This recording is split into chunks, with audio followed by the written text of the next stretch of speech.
Call the roll. Sean. Here. Gillum. Here. Harrod. Here. Finley. Here. Rutherford. Here. Shaw. Here. Salter. Here. We have a quorum. Thank you.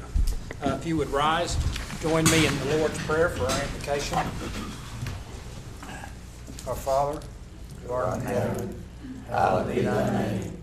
Thy kingdom come, thy will be done, on earth as it is in heaven.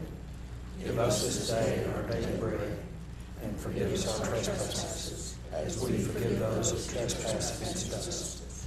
Lead us not into temptation, but deliver us from evil. For thine is the kingdom, the power, and the glory forever. Amen. also join in the flags of attention, position, pledge. Pledge allegiance to the flag of the United States of America and to the republic for which it stands, one nation, under God, indivisible, with liberty and justice for all. Thank you. You may be seated.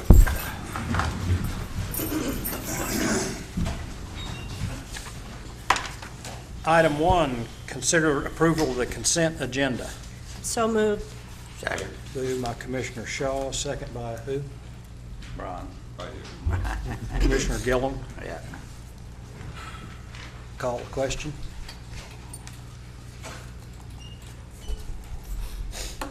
Motion carries 7-0. Item number 2, citizens' participation. We're going to try a little experiment, and I don't know if I can do this, but I'm going to do it anyway, because if somebody doesn't like it, they can fire me. Don't just go home. So, I've had some complaints from some of the commissioners that they feel hamstrung in not being able to respond or correspond at all. So we're going to stick with the 3-minute limit on a per citizen basis and a 12-minute limit on an aggregate per subject. But I am going to allow the commissioners to respond to the person that's speaking, and we'll see how this works for a couple of meetings. And like I say, I may get run off, which is fine. So it's time for citizens' participation. We have a 3-minute limit. If you have something you'd like to speak about, then come to the podium, introduce yourself, sign in, and you have 3 minutes to say whatever it is you want to say. Anybody?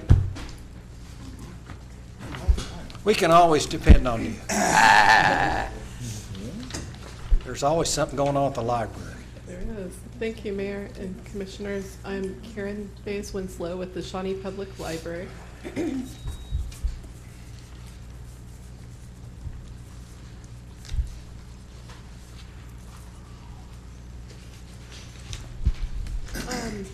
Mayor and Commissioners, I mostly would just like to thank Jeff Garner, James Bryce, Justin Erickson, and the Shawnee City Commissioners for our wonderful new heating and air conditioning system, where our staff and our customers are very grateful to you.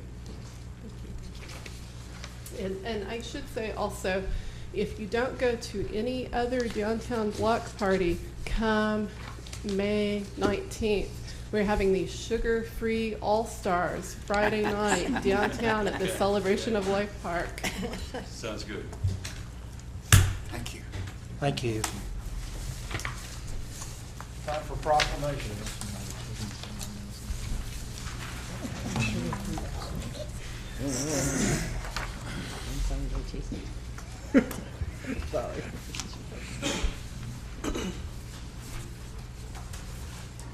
This is Better Hearing Month.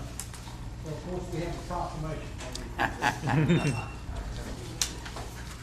Whereas audiologists in Shawnee, Oklahoma and nationwide observe and celebrate Better Hearing Month each year during the month of May, and whereas the City of Shawnee Commission recognizes and values the efforts of all who work to eliminate or minimize the isolating effects of communication disorders in one of the 5 families affected by them, whereas more than half the people with hearing loss are younger than 65, and whereas hearing loss is the 3rd most common health problem in the United States, affecting over 10% of the population, that equals to over 17,000 people in the Shawnee demographic area, and whereas our citizens who have overcome communication disabilities through the services of our audiologists are now able to lead more independent, productive, fulfilling lives.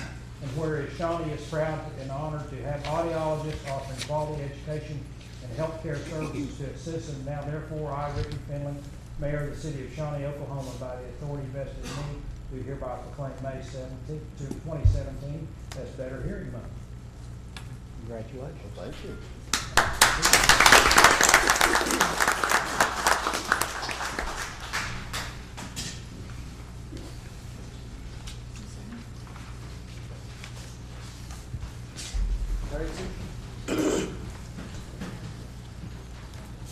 Oh, I got a whole bunch of things. It works for me.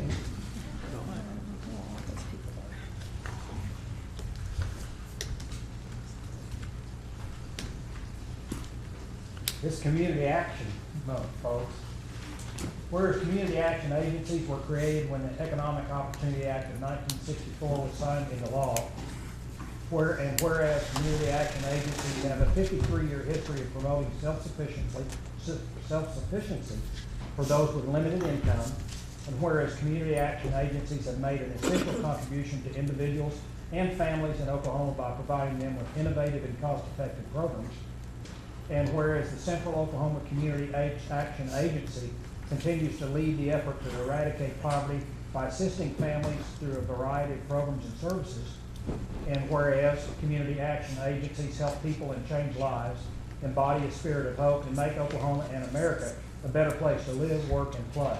And whereas Shawnee joins the national effort to designate May Community Action Month to celebrate the success stories and honor the dedication of the volunteers and the personal achievements of the individuals that benefited from the diverse program of community action. Now therefore, I, Richard Finley, Mayor of the City of Shawnee, Oklahoma, by the authority vested in me, do hereby proclaim the month of May 2017 as Community Action Month.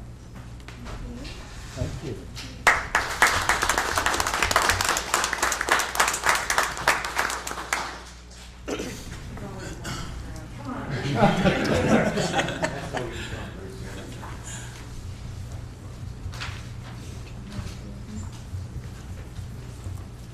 Emily.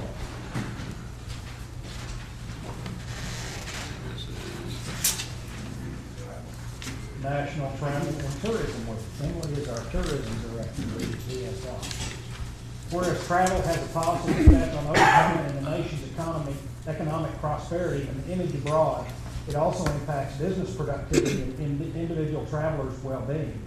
And whereas travel to and within the United States provides significant economic benefits for the nation, generating more than $2.3 trillion in economic output in 2016, with $990 billion spent directly by travelers.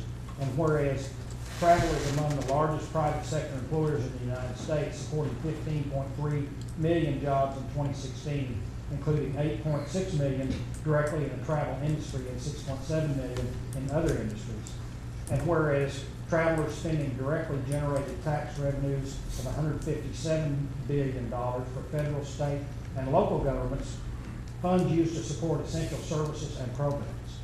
And whereas total direct spending in Oklahoma is at $8.6 billion, state and local taxes generated by visitors spending is $265 million local and $369 million state. In Oklahoma, there are 98,300 jobs within the $2.1 billion payroll in the tourism industry.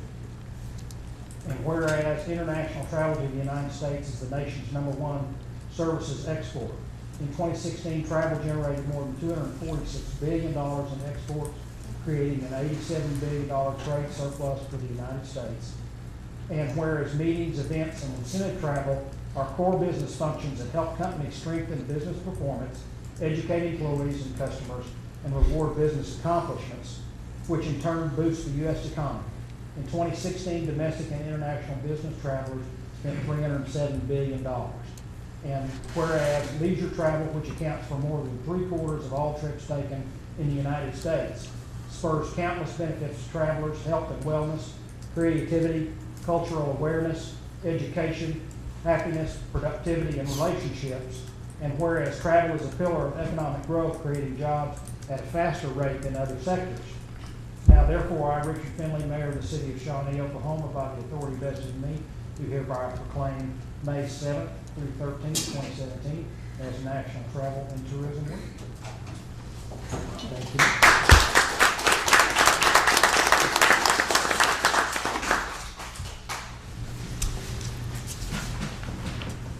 Hope everyone knows Chief Mason. National Law Enforcement Week.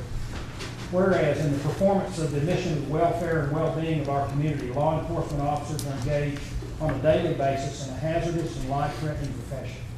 And whereas our citizens' peace of mind comes from the knowledge that these officers are readily available for crime prevention, crime repression, and protection of life and property. And whereas in some cases the officer actually gives his life in exchange for the welfare of his community. And whereas our community has a continuing sense of gratitude to these brave men and women who have given their lives defending and protecting our city. Whereas in 1962, President John F. Kennedy established a national day of commemoration known as National Police Memorial Day in honor of these men and women. And whereas in honor of the men and women whose diligence and professionalism keep our city and citizens safe, your valuable service should be applauded and held in the highest regard all through the year, for without your commitment, devotion, and hard work, countless number of lives and property would be in jeopardy. Thank you for helping our community stay safe and keeping us safe. Now therefore, I, Richard Finley, Mayor of the City of Shawnee, Oklahoma, do hereby proclaim the week of May 14th through 20th, 2017 to be National Law Enforcement Week. I'm proud to have you.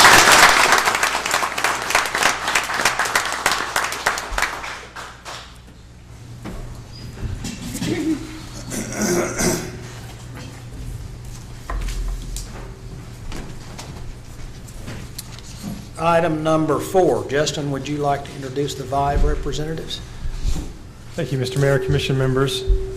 I will introduce Dave Harwood, and I'll let him make his introduction and the introduction of his team. Dave is here from VIVE Communications. He'd like to update the Commission on operational details, customer service improvements, and technical improvements with VIVE over the last year or so.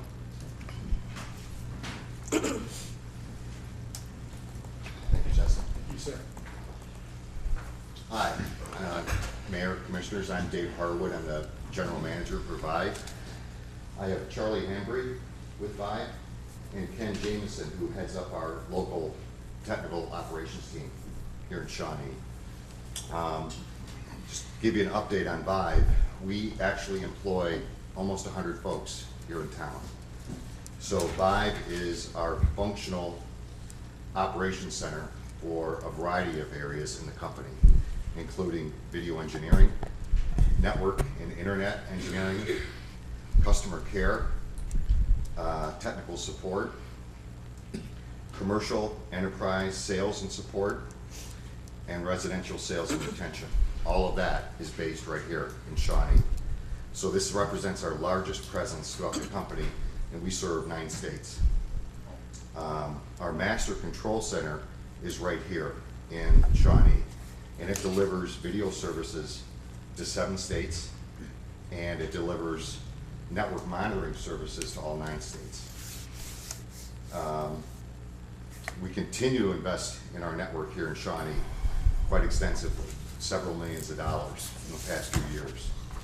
In fact, we just launched near 1 gig internet service here in Shawnee, which is rare across any community in the United States. So we have services that range all the way from 25 megabits to nearly 1 gig per second. We offer full high definition video, and that's core right here, delivered from here to the 7 other states. It's in an advanced MPEG-4 technology, which is also rare among various cable and satellite companies. And then our home phone service is unlimited nationwide calling for a single price. So we have quite a few services, and Shawnee is sort of our home base. Over the last several months, we've made a lot of enhancements to our service here, our technical service and operations, and I'll let Ken Jameson speak to that.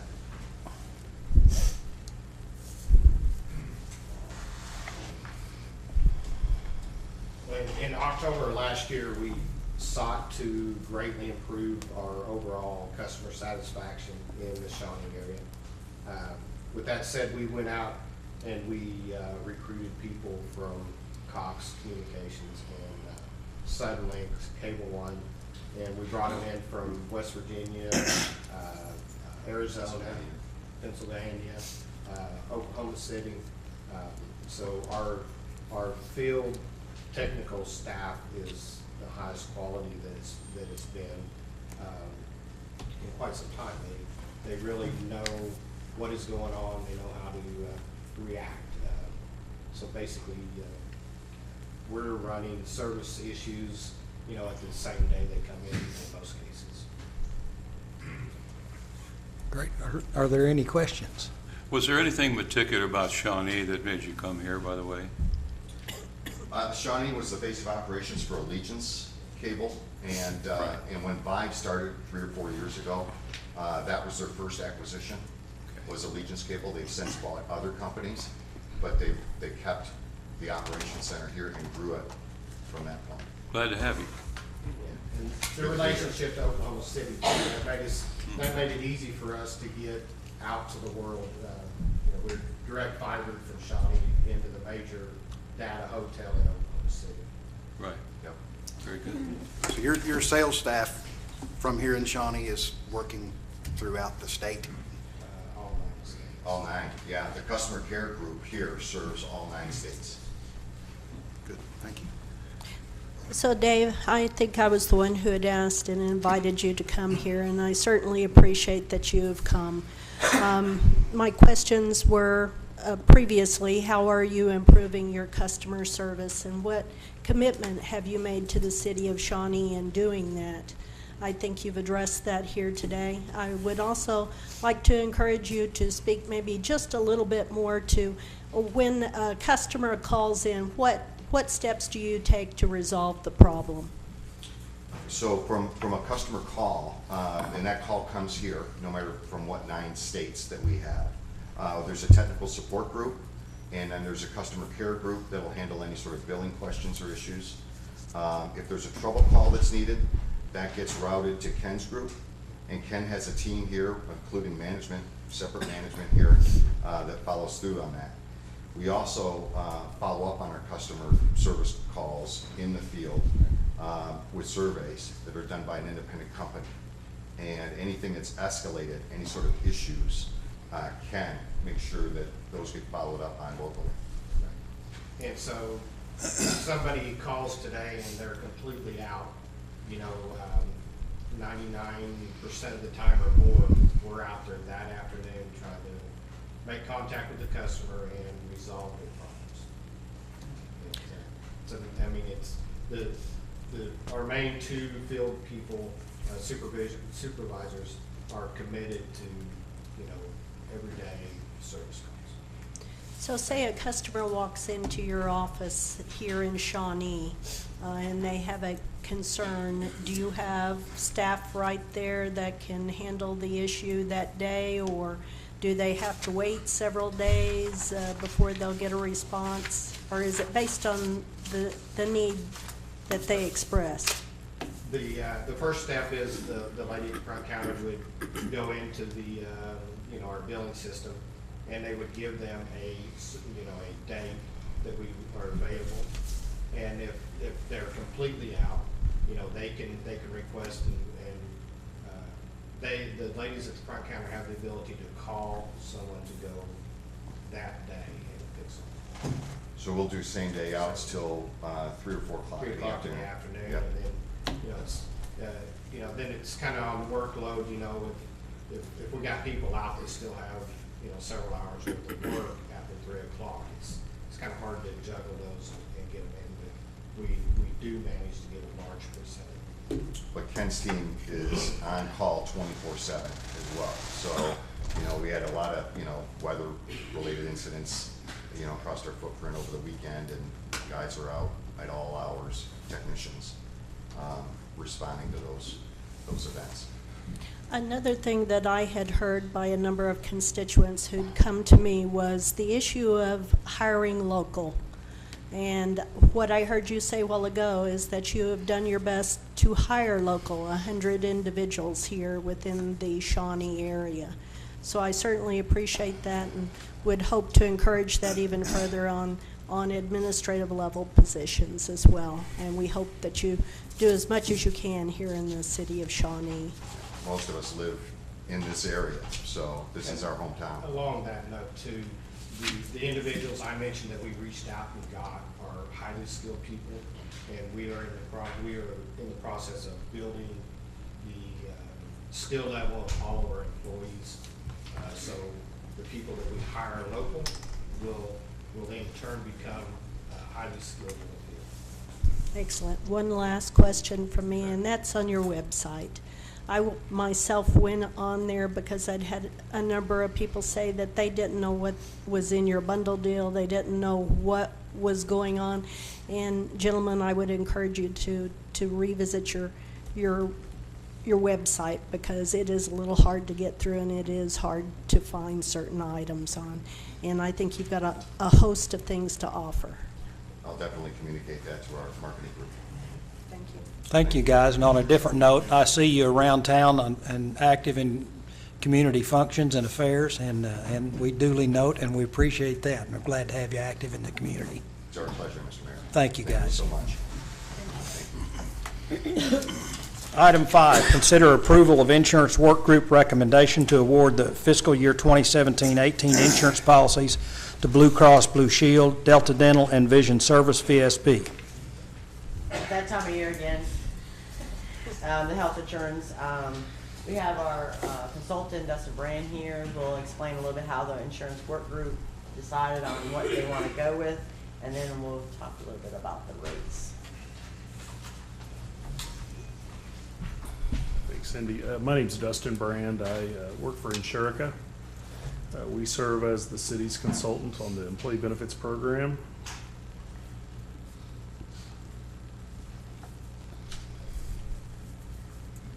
So in receiving the employee benefit program renewals this year from each of the carriers, of course, the city has or offers or provides its employees a medical program as well, several lines of non-medical coverage to include life, vision, and dental coverage. All of the ancillary lines or the non-medical lines, your vision program renewed at 0% increase. The life insurance program will be renewing offer at 0% increase, and then the dental insurance has a 0% increase. We went back and did market that particular program with some other competing carriers, and went back to Delta, which is the writing carrier on that particular coverage. And we negotiated an additional 3-year rate guarantee, so the rate will hold for an additional 3 years. And in regards to your medical program, Blue Cross Blue Shield came in originally with an 11.6% increase, which was a $345,000 increase to the bottom line, premiums bottom line, significant increase. So 11.6%. While it is a $345,000 cost driver, from a rate standpoint or a percentage standpoint, that's actually rather competitive in the health insurance industry. So we did go back, we did continue to work with the underwriters, and my team at Insurica, we convinced them to reduce that rate increase down to 5%, which was a $197,000 savings. So it brought the increase from $345,000 down to $148,000. Of course, that cost increase is shared with the colleagues or the employees of the city. One particular item your plan is actually customized. We customized your particular plan design several years ago. We did evaluate at the insurance work group's request different plan design features. We looked at maybe going from a triple option to a dual option. At the end of the day, we did decide on one particular plan design change, and that was implementing a preferred pharmacy program. While it worked to reduce the premiums, it also helped drive business to local Shawnee pharmacies, and it was an easy-to-use change for the members themselves, and an easy plan change to administer. So that change is recommended. And then last, the insurance work group, the recommendation is to maintain the current 3 programs with the preferred pharmacy program added to that, and renew with Blue Cross Blue Shield. Questions? I had noticed on the tiers that you had included both the non-union and the union employees. How many union employees, or non-union will be receiving this at this point in time? The unions have to be negotiated, and I think there is probably 110 union members, Okay, all police right. and fire. So do we need to take this step before you can even begin to negotiate with the unions on the rate? Well, we have open enrollment, and our plan starts July 1, and we need to do open enrollment at the end of the month, so we always try to get the insurance in place. He was mentioning dental and vision with no increases. That is employees pay that 100%. And Dustin, thank you so much for getting it from 11.6 to 5%. I think that's incredible, considering all of the marketplace changes that are out there. Just out of curiosity, did the city have a lot of claims or things that did initially increase it, or was it just the changes in the insurance? No, the city's risk has run quite average, actually a little bit below average. The loss ratio is performing right on target. Blue Cross Blue Shield, in their underwriting formula, they did trend medical increase at 6.5%, and they are actually trending pharmacy, because pharmacy is trending higher than medical, trended it at 17.5. So by getting it down, we actually, at the end of the day, the rate you're being asked to vote on is actually a 4.4% increase. So it's a little bit lower than the 5% we initially got. So 4.4%, that's below trend, and that is very, very, very good, very competitive for the industry.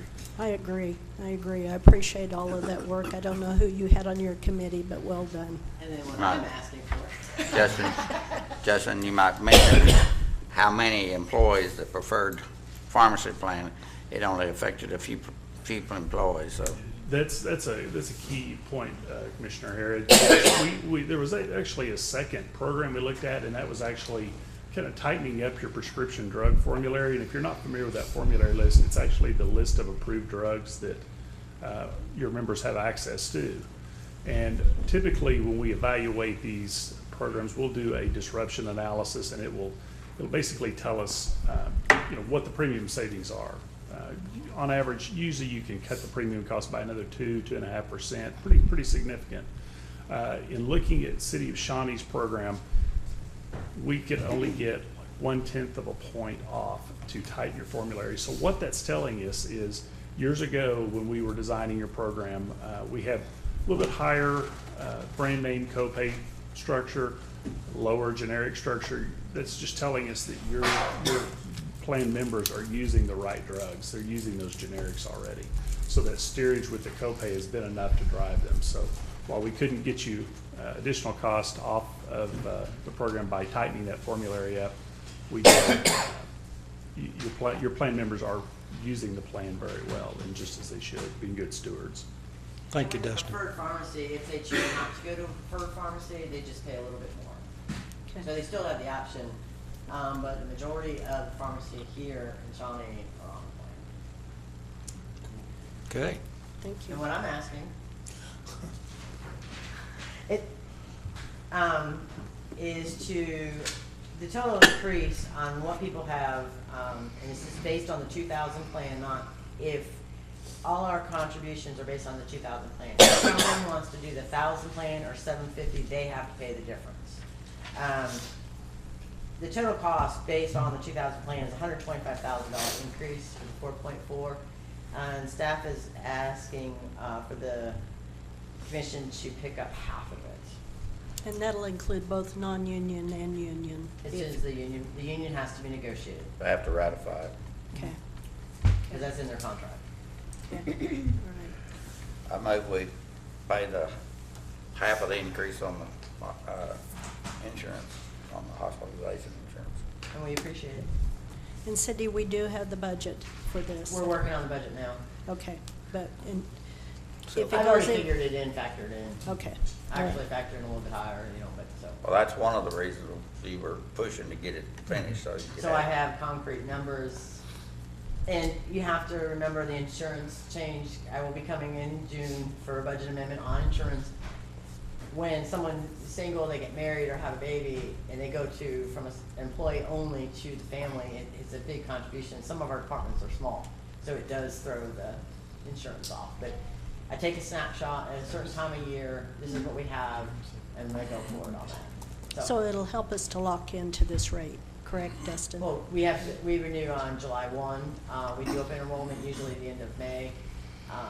And open enrollment's a big ordeal. I mean, people change the insurance and they have to do the dental, the vision and all that stuff. So that everything is in place July 1, so the employee does not see any break in service. So it's a very smooth transition. Okay, do you think there's going to be a cost variation, a very large cost variation? It hasn't. It's just usually events to happen during the year. That, you know, someone gets married or someone has a baby, which then they go from like employee and spouse maybe to employee and family. But it's the best. I mean, we have people who come and go. We have open positions. I usually budget a higher rate than employee only. We have one department right now that there's like 2 or 3 of them that don't take the insurance, but that's one of the departments that tend to have a revolving door. So I've added money in their department to cover insurance should they hire someone later on that needs insurance. So I do try to put every safe I can, but I do the best, you A know. lot of working variables there. Thank you, Cindy. We have a motion to adopt the committee's recommendation. Is there a second? Second. Second by Commissioner Shaw. Call the question.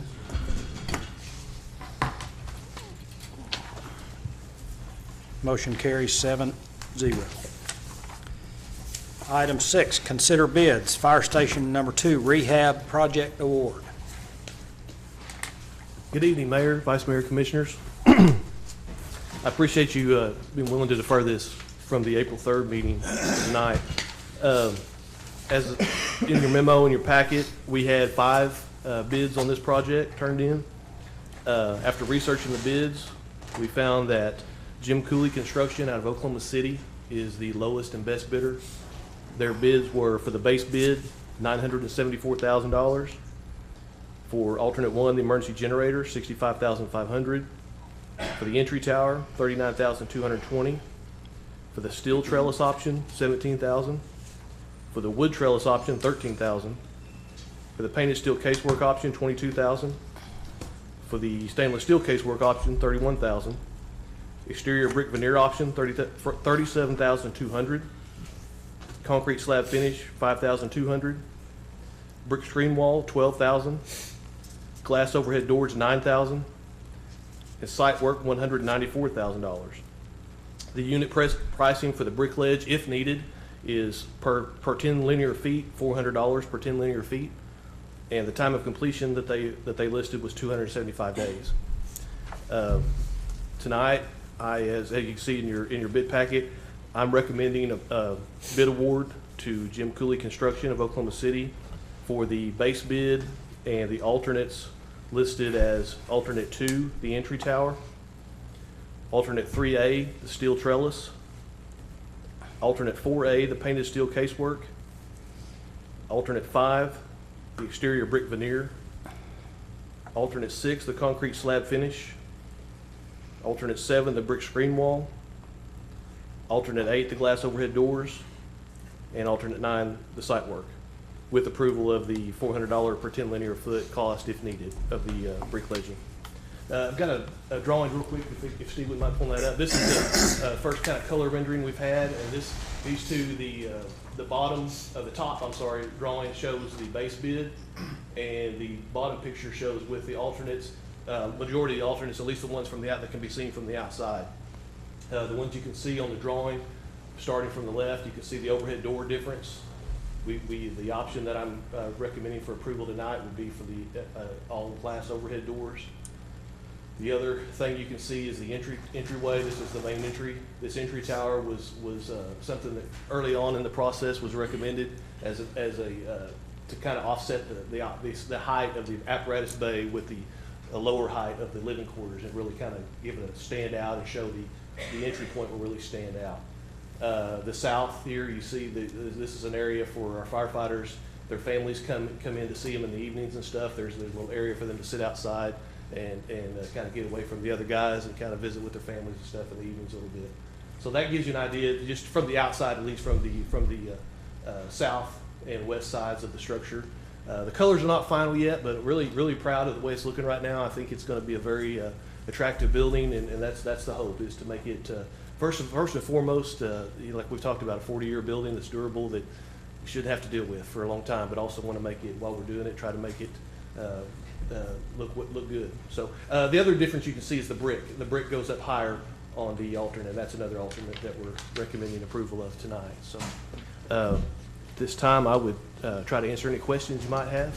The site preparation was extremely important, by the way, wasn't it, to make this building last and good service? Yes, But sir. this company we had done business with before. Yes, sir. The city has done business with Jim Cooley Construction and had very good luck with him, and we had good recommendations from other.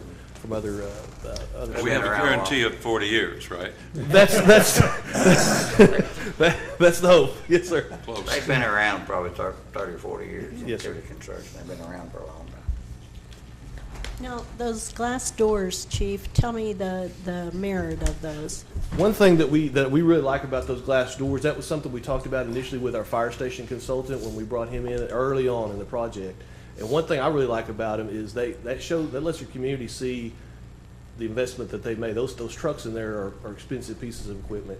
There are tools that we use and they're a sense of pride for the community.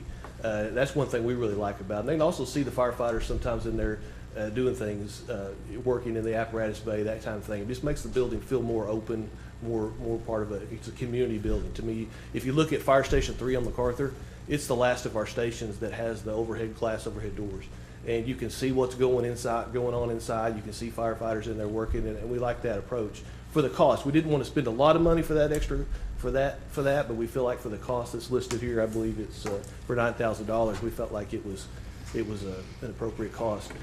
Station 1 actually initially, when this building was built, had glass overhead doors on it. And that's kind of that's the draw there. Just to me, it really looks like a fire station when you have those on. They do look good. How do those, educate me, how well do those serve during severe weather? They do well. They hold up. I've done some research on. We've had some good questions about those, and I've done some research. I posted on the International Fire Chiefs Association forum and did some research on specifically west-facing doors, but also just the overhead doors in general, the glass overhead doors. And we've had good feedback. The architects they spec the low E glass in those. So one thing I was concerned about was the UV on our trucks. Our turnout gear is now, it's not going to be on the apparatus floor, so that's a big step in the right direction for us. The other two stations, right now, we keep that in lockers, which is a lot better, but we keep it on the apparatus floor. So we have concern there about sunlight. Our turnout gear is very the gear the guys firefighters wear is actually very susceptible to UV light.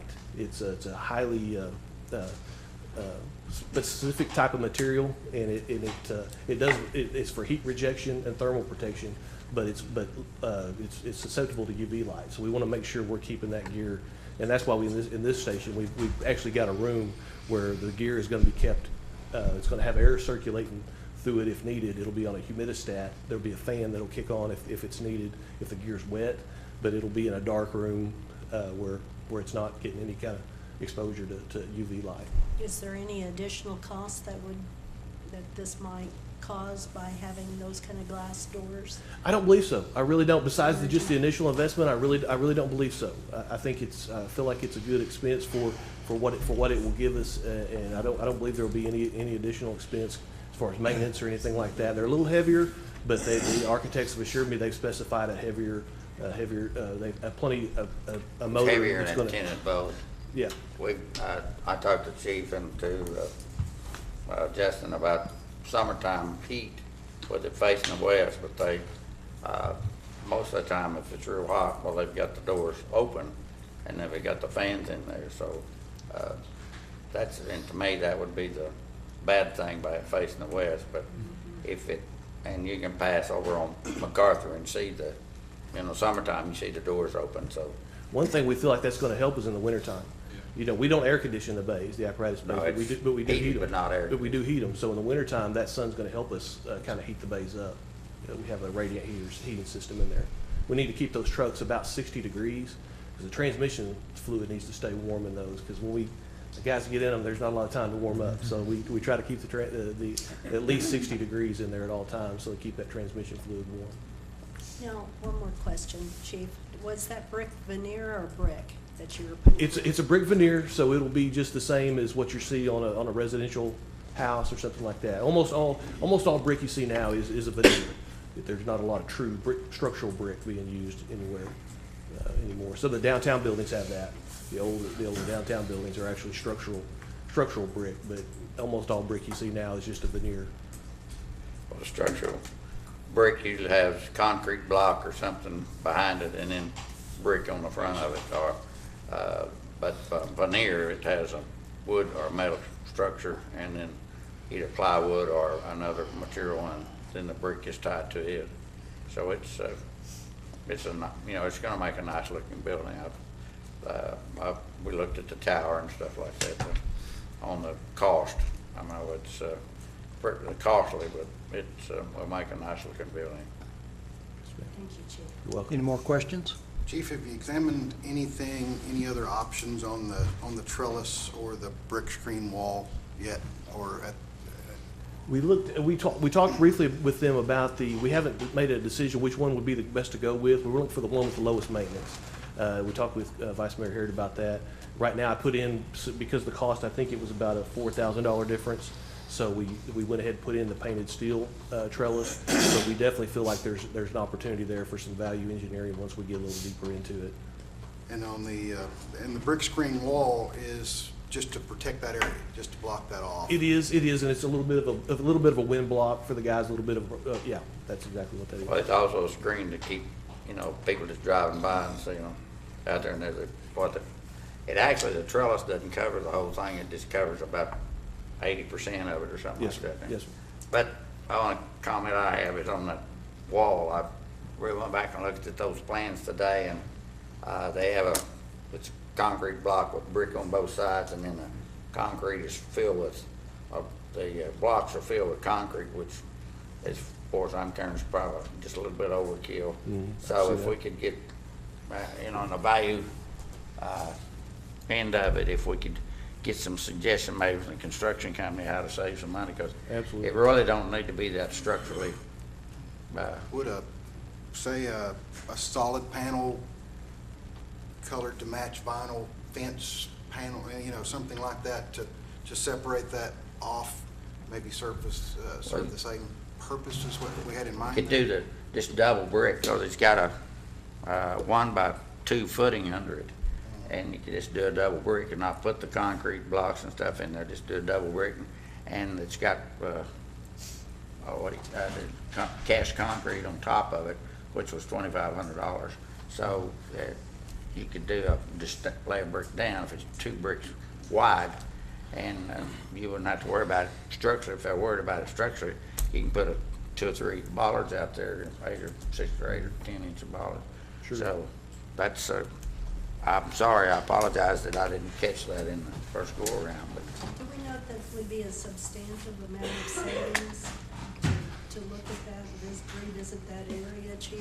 We would definitely look at that. I think I don't know, Vice Mayor Hayter certainly has more knowledge in that field than I do as far as the amount that we could save, but we definitely have the opportunity, and we made sure to have that opportunity once we get into once we have a contract with them. I believe we have that opportunity at that time to look at the value engineering of some things. So it's not particularly everything set in stone that we have to do these. Roof is not on the trellis, it's just, just beams or wood beams, ever so many feet, and it acts as a shade. It's not completely covered in one sense of the word. It's just a trellis that's got open slats in it, so that's what that is. And, I've talked to both Joe and the city manager about it. That's about $30,000 that we ought to be able to reduce the cost on. So you will continue to squeeze this as Oh, we yes. go through Oh, the yes. construction Yes, sir. Yes, project sir. process? Yes. I've got a motion to approve the Jim Cooley construction bid of $974,000 with alternates 2, 4A, 5, 6, 8, and 9, totaling $1,280,620, with the possibility of re-examining alternates 3A, 3B, and 7 if acceptable value engineering options would become available at a later date. Second. We have a motion, what he said, and a second. Fellas, he has. You want to read that again? No? You need him to read it again? Is there any more discussion? Okay. Call the question.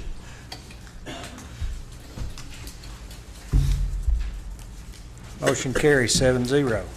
Administrative reports. Mr. Erickson. Thank you. This will be brief, but I just wanted to make sure everyone was aware of some important upcoming public meetings. Number one, there's a series of meetings in relation to our strategic planning process.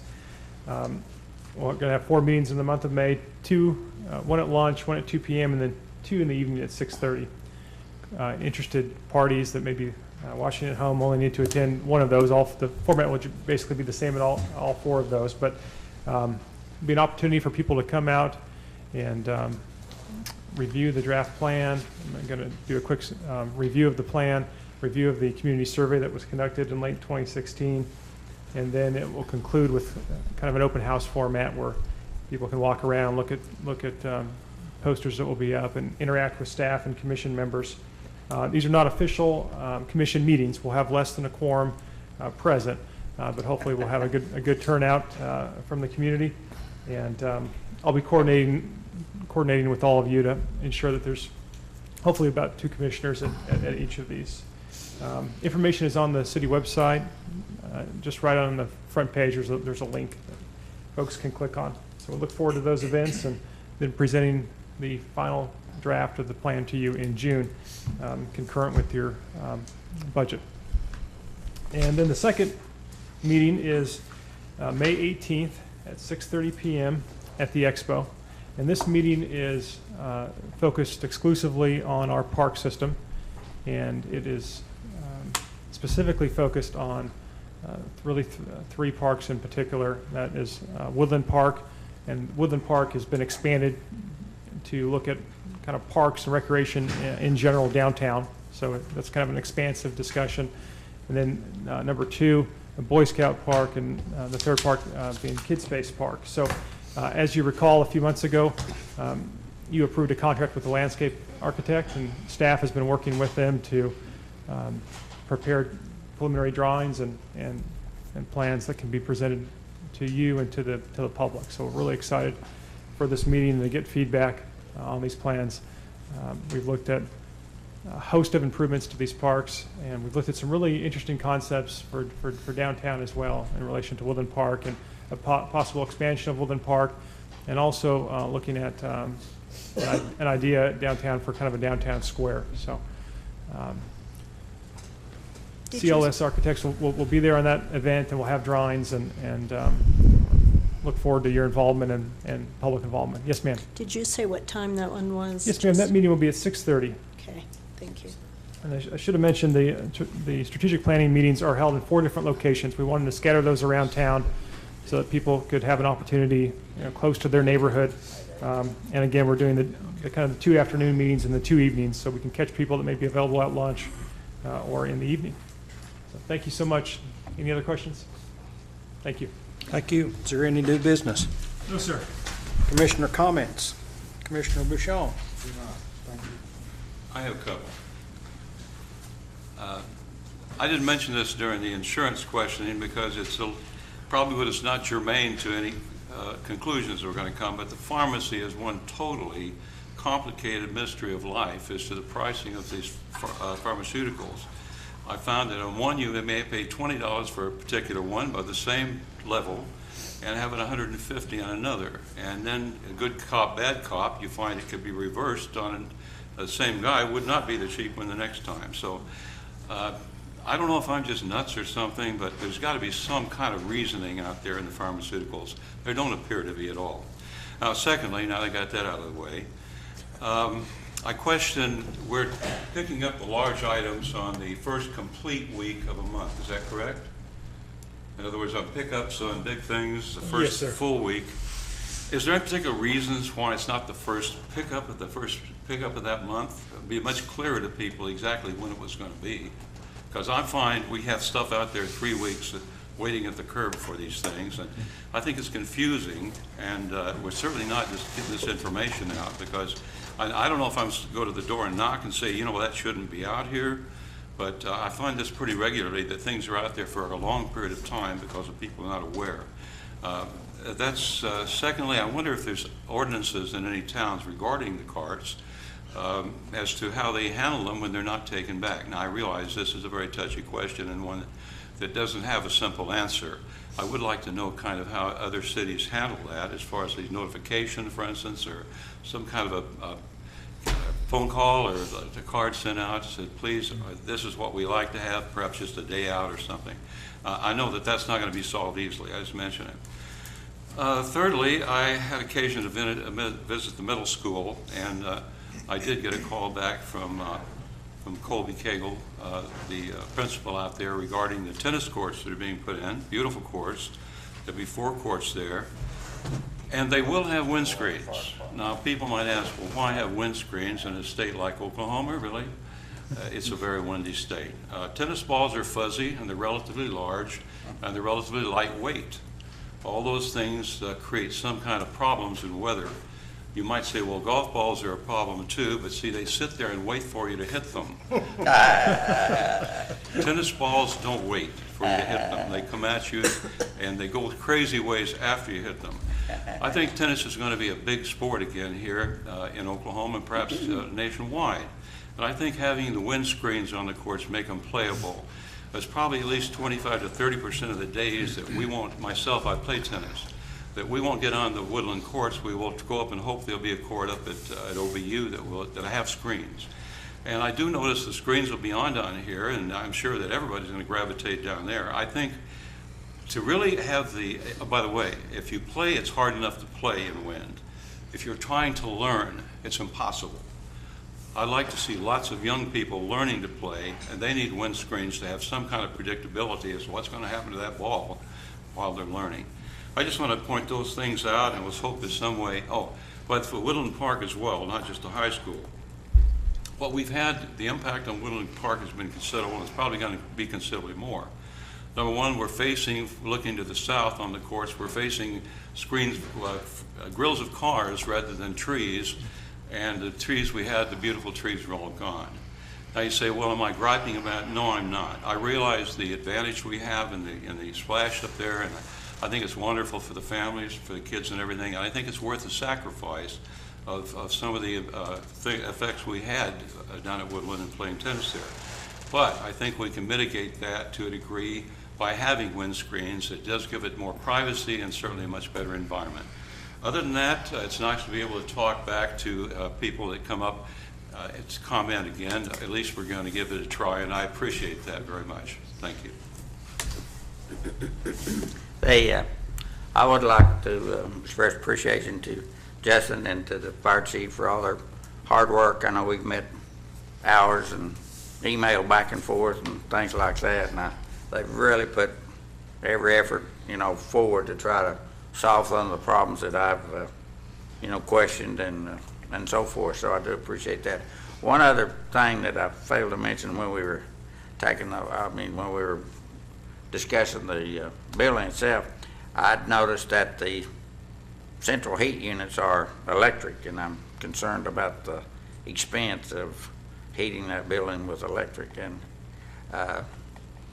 I'd like for them to take a look at making those gas units. We have gas hot water tank, we have gas heaters in the bay, so you're not talking about, the gas will be there. We'll have to have the meter anyhow, so if you could request him to take a look at that, I'd appreciate it. And again, I think that looking forward to getting started on that thing. We've been a long time getting to this point, so like I say, looking forward to getting started on it. think we need to start from this end at some point. Okay. James always gets. You want to jump down there? We'll just work toward the middle? Have on my mind. Chief, I just want to tell you, thank you, and Justin, thanks for all the work on Fire Station number 2. It's exciting that we get to be involved with finally getting that back up and going and have us another 40 or 50-year fire station. Thank you. Chief, I'm going to echo some of the sentiments said by some of the other city commissioners and the vice mayor.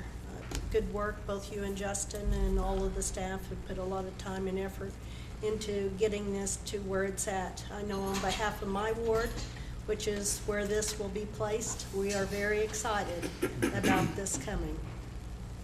On several other things, I'd like to just say to the city of Shawnee, encourage your legislators to think of our teachers.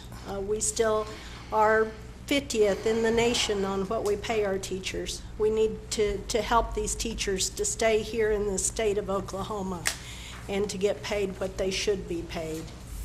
I'm going to go along with the comment that City Commissioner Gillum has been talking about for I think a month or two now, and that's about lawn care and landscaping and the need for neighborhoods to keep up with their lawns and to keep up with your landscaping and to monitor that, to be good neighbors. Don't leave your carts out at the wheel. Don't leave debris out on your lawn to be picked up.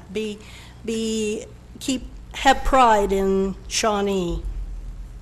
Law enforcement. Chief Mason, thank you and your staff for all that you do.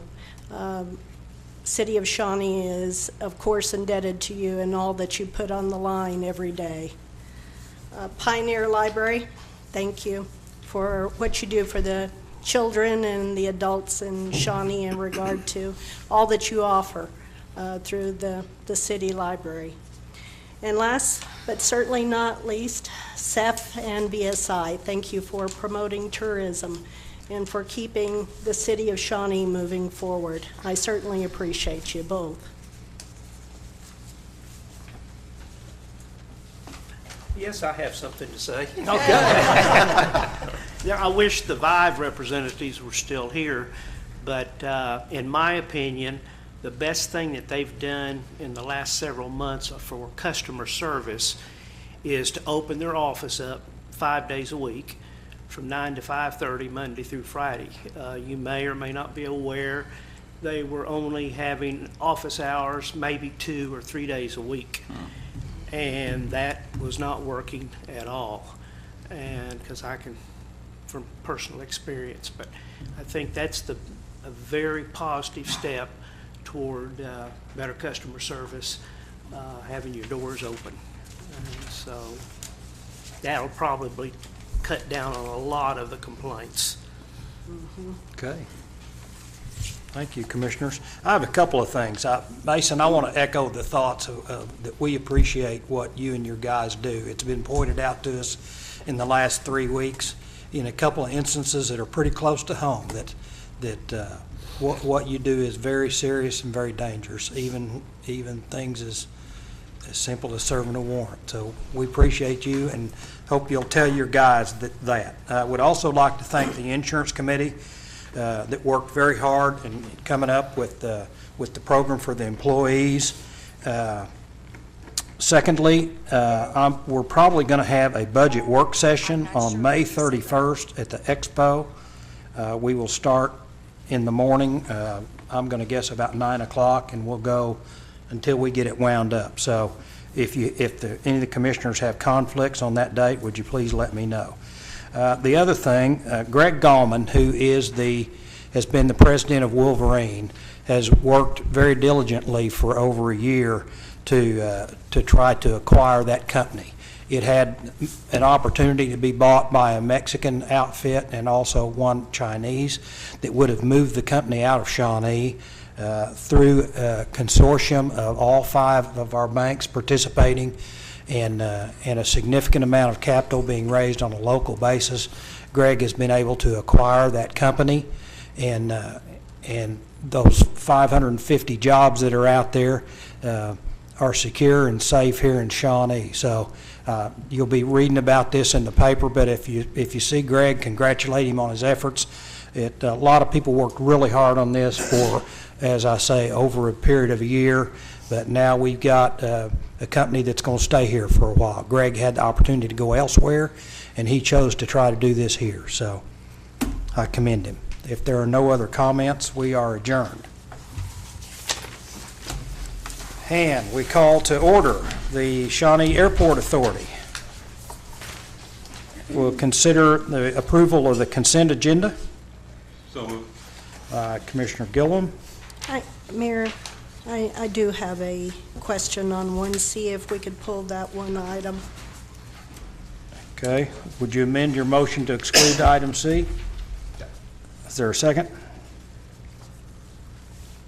I'll second. Commissioner Harrod? Call the question.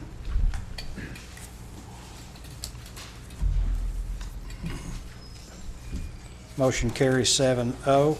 Item 1C, approve an amendment to the land lease agreement between Shawnee Airport Authority and Shawnee Lube LLC. I guess I need educated on several things, if I may, between Justin and city attorney.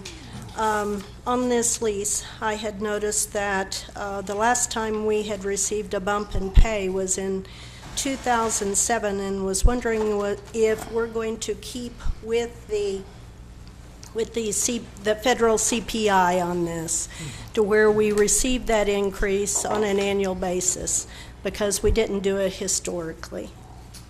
Yes, ma'am. In the lease agreement document for you this evening, it does reference that CPI. What it calls for is basically an annual adjustment based on that index. And so, I quite honestly, I can't speak to why that wasn't done historically, but in talking with the airport manager, I know that he intends to follow through, not only here, but with all With the new with all new leases, yeah. Renewed leases, is that what you're saying? Okay.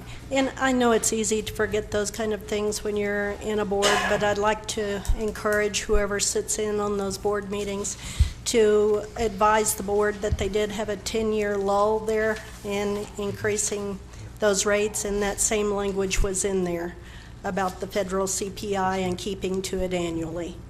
And, you know, those kind of funds can really help that airport authority.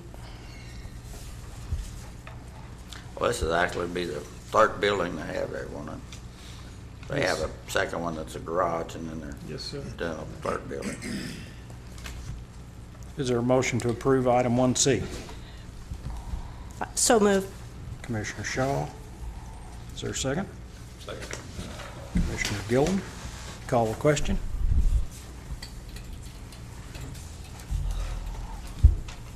Motion carries 7-0. Is there any new business? No, sir. The meeting is adjourned. And we call to order the Shawnee Municipal Authority. Item 1, consider approval of consent agenda. So moved. Moved by Commissioner Harrod, Second. second by Commissioner Rutherford. Call the question. Try that again.